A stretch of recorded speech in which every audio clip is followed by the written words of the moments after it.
Hello friends, आज बात करेंगे इंडिया की top 10 best crime thriller web series की, जिनकी कहानी मर्डर से शुरू होती है और इन्वेस्टिगेशन स्टार्ट होने पर हर एपिसोड में सस्पेक्ट बदल जाता है। इन वेब सीरीज का असली थ्रिलर आपको अंत तक किलर गैस करना मुश्किल कर देता है।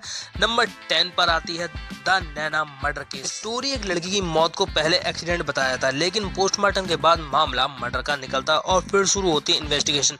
हर एविडेंस किसी अलग इंसान की तरफ इशारा करता है। पूरी स्टोरी कंफ्यूजन डिवाइन इन्वेस्टिगेशन पर चलती है, जिसके चलते शक के दायरे में फैमिली, फ्रेंड्स, आउटसाइडर सब के सब आ जाते हैं, पर पूरा सच कोई भी नहीं बताता। अगर बात करूं इसके क्विक रिव्यू की, तो राइटिंग का मिस डायरेक्शन स्ट्रॉन्ग है और एपिसोड ऐसे मोड़ पर जाके खत्म होता है कि नेक्स्ट एपिसोड स्किप करना मुश्किल हो जाता है। अगर फाइनल वर्डिक्ट में कहूं तो एंड में किलर और उसका मोटिव दोनों ही उम्मीद के बिल्कुल उलट निकलता है, जिसके चलते इसकी एंडिंग काफी इम्पैक्टफुल फील होती है आपको। इसकी IMDb रेटिंग 6.1 है। नंबर 9 पे आती है जानवर। स्टोरी है सब इंस्पेक्टर हेमंत कुमार की, जो कि एक मिसिंग पर्सन के केस की इन्वेस्टिगेशन कर रहा होता है, लेकिन जैसे जैसे सुराग मिलते जाते हैं जंगल में उसे कई बॉडीज मिलना शुरू हो जाती है। साथ ही एक बॉडी का सिर भी मिसिंग है। अब पूरा मामला सीरियल किलर की तरफ मुड़ जाता है। इन्वेस्टिगेशन के साथ साथ आपको इसमें जातिगत मतभेद, करप्शन और अंधविश्वास जैसे सोशल इशू भी खुलते हुए नजर आएंगे। केस सिर्फ सीरियल किलर का नहीं बल्कि सिस्टम में छुपे हुए जानवर को खोजने का भी बन जाता है। अगर बात करूं इसके क्विक रिव्यू की, तो एक्टिंग स्ट्रॉन्ग है,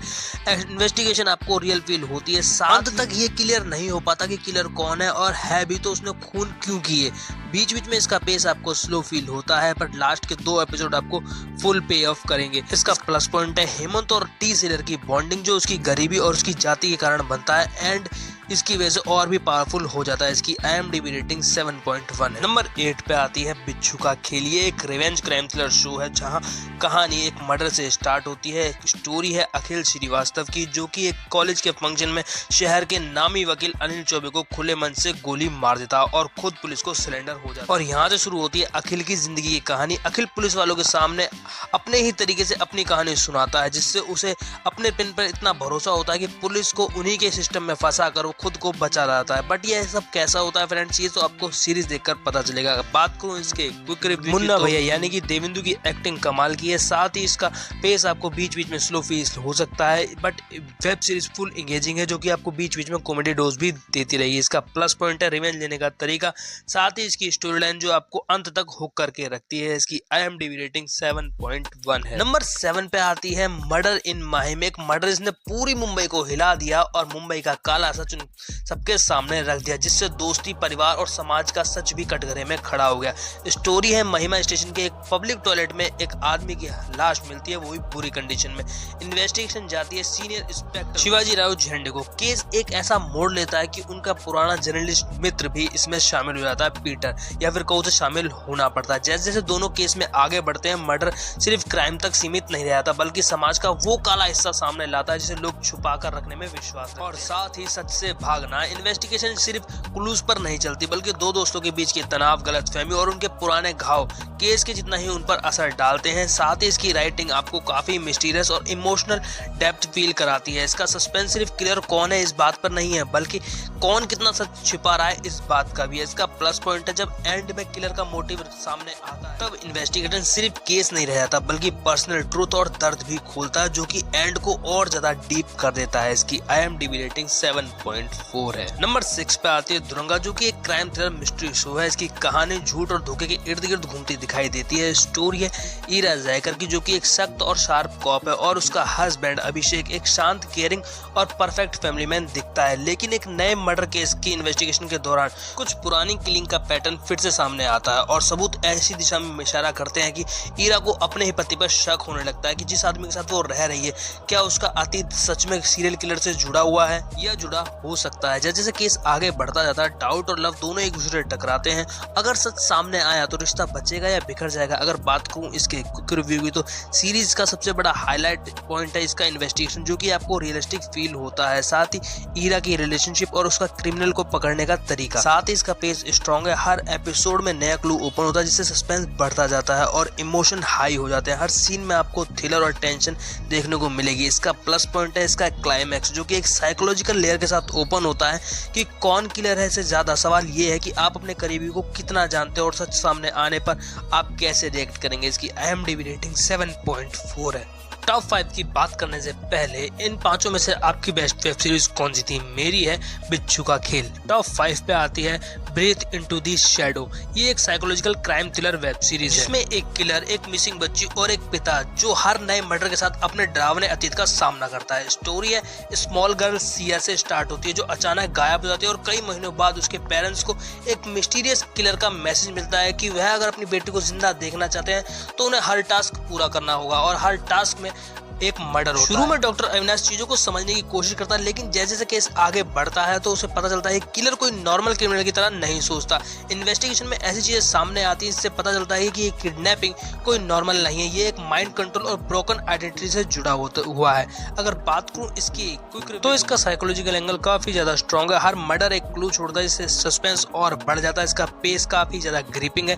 वेब सीरीज आपको 2 लेयर में चलती हुई दिखाई देगी, एक इन्वेस्टिगेशन वाला पार्ट, दूसरा किलर की स्टोरी। साथ ही इसका प्लस पॉइंट है 2 आइडेंटिटी, ट्रॉमा और ट्विस्ट जो कि एंड में जाकर मिलते हैं, जिसकी वजह से वेब सीरीज टिपिकल किडनैपिंग से एक लेवल ऊपर का आपको थ्रिलर देती है। इसकी IMDb रेटिंग 7.6 है। टॉप 4 पे आती है black, white and grey. Nagpur का हाई प्रोफाइल मर्डर केस जहां सच बिल्कुल धुंधला दिखाई देता है, वहीं झूठ इतना साफ कि उस पर यकीन हो जाए। स्टोरी शुरू होती है एक अमीर लड़की और उसके गरीब ड्राइवर के बेटे के प्रेम संबंध से, लेकिन जब मर्डर होता है तो पूरा इल्जाम उस गरीब लड़के पे डाल दिया जाता है। केस इतना सेंसिटिव है कि मीडिया, सोसाइटी सभी अपने अपने नैरेटिव शुरू कर देते हैं। बट डैनियल ग्रे जो कि एक पत्रकार है, वो परत दर परत केस की जांच करता है और सच और झूठ की लड़ाई को एक दिशा देता है, जिससे शक किसी दूसरे आदमी पर जाता है। इन्वेस्टिगेशन रियलिस्टिक लगती है और इसका जर्नलिस्ट वर्सेस सिस्टम वाली टेंशन इस मर्डर मिस्ट्री को एक अलग लेवल ही ले जाती है। इसका प्लस पॉइंट है सीरीज एक सवाल करती है कि किलर है से ज्यादा सच की परिभाषा किसके हाथ में है। इसकी IMDb रेटिंग 8 पॉइंट है। टॉप 3 पे आती है क्रिमिनल जस्टिस सीजन 1, एक रात, एक लड़की और एक मर्डर। स्टोरी है आदित्य की जो एक रात अपने पिता की टैक्सी लेकर जा रहा होता है और एक लड़की से मिलता है। सिचुएशन ऐसी बनती है कि दोनों साथ में पार्टी करते हैं और अगली सुबह लड़की मरी हुई मिलती है। बट ट्विस्ट ये है कि उसका मर्डर किसने किया, उस रात क्या हुआ, आदित्य को याद नहीं।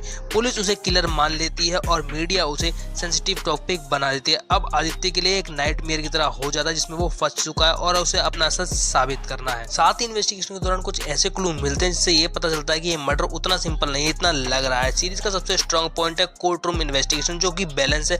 बाहर सिस्टम आदित्य को क्लियर मान चुका है बट माधव मिश्रा सच खोज कर ही रहेंगे। हर एपिसोड में नया ट्विस्ट होता है जिससे कि आपका डाउट शिफ्ट होता रहता है। सस्पेंस आपको आखिरी हेयरिंग तक देखने को मिलेगा। इसका प्लस पॉइंट है गलत टाइम पे गलत जगह पर सिस्टम आपको गलत साबित कर ही देता है। इसकी IMDb रेटिंग 8.1 है। टॉप 2 पे आती है 11-11। पास्ट से प्रेजेंट तक सिर्फ एविडेंस नहीं चलता बल्कि एक मिस्ट्री वॉकी टॉकी भी जस्टिस को जोड़ता है। उत्तराखंड जहां क्राइम ड्रॉप में एक ओल्ड मर्डर केस सालों तक अनसॉल्व पड़ा रहता है, उसे 2016 में रीओपन किया जाता है जहां युग आर्या को एक वॉकी टॉकी मिलता है जो एग्जैक्टली रात 11:11 पे 1 मिनट के लिए काम करता है, जो पास्ट और प्रेजेंट को जोड़ देता है। उसी मिस्टीरियस कनेक्शन से 2 अलग-अलग टाइमलाइन से पुराने क्लूज को शेयर करके कोल्ड केस को सॉल्व किया जाता है और जैसे जैसे कम्युनिकेशन चलता है पास्ट का एविडेंस प्रेजेंट में नए सस्पेक्ट और मोटिव रिवील करता है। इसका सबसे पावरफुल हिस्सा है टाइम लिंक इन्वेस्टिगेशन जहां एक ही किलर को दोनों टाइमलाइन में खोजा जा रहा है। साथ ही हर एपिसोड में कम्युनिकेशन सिर्फ 1 मिनट के लिए